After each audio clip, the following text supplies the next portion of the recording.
buenas noches. First of all, thank the Eastside Civic Association for inviting us to be out here sharing our thoughts with the public about our campaigns. I was privileged to be your county attorney for 17 years and working with the county almost 20 years. And during that period of time, I believe that I established a well-known record in this community for accomplishment in terms of getting things done.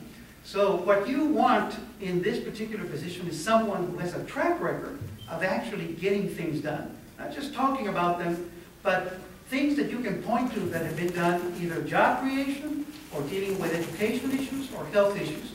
You know that as county attorney, I worked very actively to fight for a fair share of transportation funding under the Judge Marcus Court of Inquiry. You know that I sued the state of Texas in order to get our fair share of Medicaid reimbursement rates. You know that I fought in the Austin legislature, in the Texas legislature, to get more funding for our mental health programs.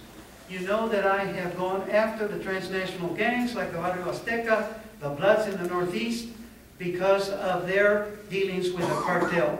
That I engaged in a campaign against international juvenile drug trafficking. So there is a record that you can look at that will guide you as to what I am all about. Now, we face many challenges in this state. They tell me that there's two big issues that are going to tie up the legislative process in this session: redistricting and balancing the budget.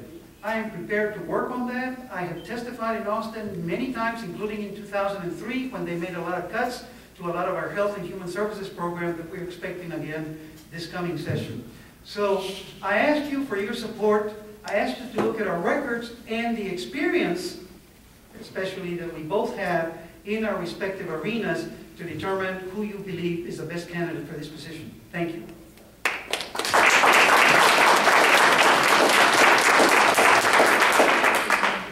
What is your position concerning legalized gambling on Texas Indian reservations? I support it.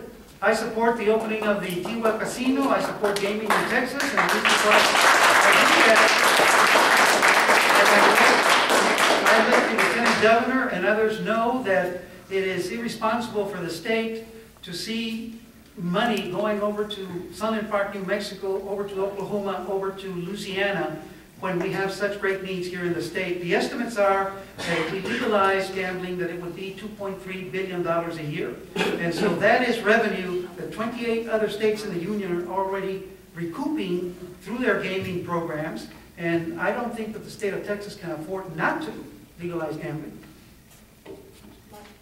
Mr. Rodriguez, you've been accused of supporting state taxes.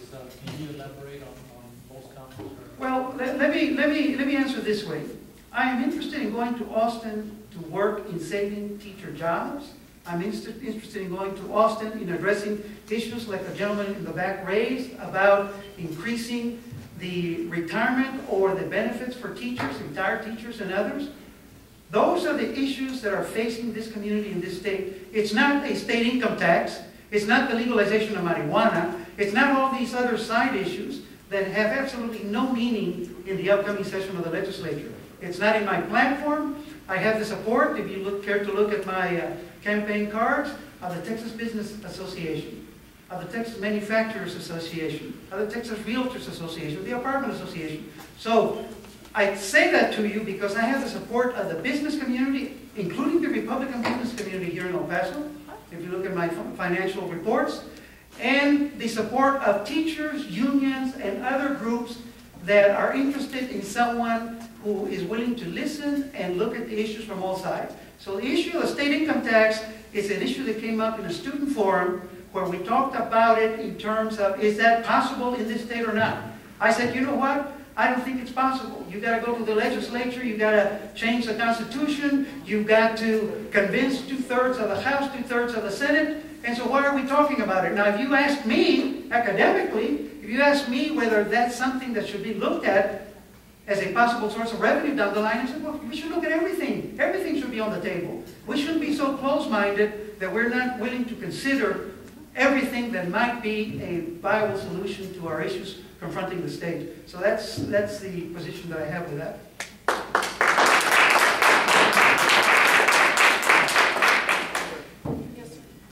I have a question for you, Mr. Rodriguez. Yes, sir. What is your position on illegal immigration and the DREAM Act? I support the DREAM Act. I believe that the DREAM Act is an opportunity for kids who were brought here when they were real young, through no act of their own. They grew up here. They know nothing about Mexico. They've not lived in Mexico. They are students, many times stellar students, that have gotten great grades in high school and want to go to college. And I think it is a foolish policy to not educate young people that our state demographer and others have told us are the ones that are going to be the future workforce of this country. And so that's the answer on the DREAM Act.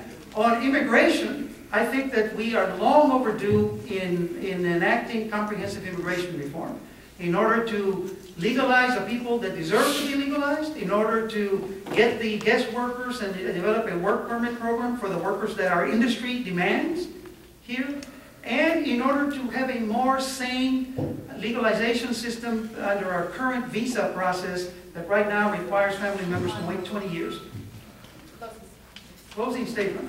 Well, I want to tell you that as county attorney, my office was an office of many firsts. And I tell you that because it has a relationship to my running for the state legislature. We were the first office in the state to establish an environmental court, the first one to establish a teen court here in El Paso, the first one to pass Colonia water legislation, the first one to get an ethics code in the whole state of Texas, the first one to pass a building code in our colonias in order to provide safe and quality housing for our community here. In short, it's a demonstrated record of being proactive and working to benefit the members of this community across the board. So that's the kind of legislator that I want to be for you.